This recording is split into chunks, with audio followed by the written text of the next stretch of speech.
Happy? అంటే madam గారు కనకరించి 1 అవర్ లవ్ చేస్తారట. Yes 1 hour. ఆ 1 అవర్ లవ్ లైఫ్ లాంగ్ ఉంచేసుకోవాలట. ఎగ్జాక్ట్లీ.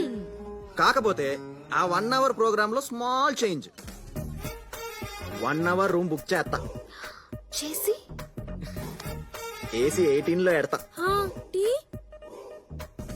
లైట్లు ఆపేస్తా. ఆపేసి ఏందే మీ లొల్లి? అయినా నువ్వేందే 1 అవర్ లవ్ చేసుడేంది? ఈ ముచ్చట కవిత కిందదనుకో ఆమెకే కోపం వస్తది. మావాడేదో గుస్సాయిండు. ప్రిపేర్ గా ఉండు మరి. అయిపోయారా మీ సంగతి మా హేమకు చెప్తాను. హేమ అదెవరితే? హేమ, బొంగరం హేమ. ఇప్పుడు చెప్పమ్మా నీ ప్రాబ్లం ఏంటి? నాకు సర్ప్రైజ్ ఇష్టం డాక్టర్. ఆ, బాయ్ ఫ్రెండ్ బర్త్డేకి ఇలా సర్ప్రైజ్ చేశాడు. ఇంట్లో తెలిస్తే చంపేస్తారు. మీరు తగ్గించ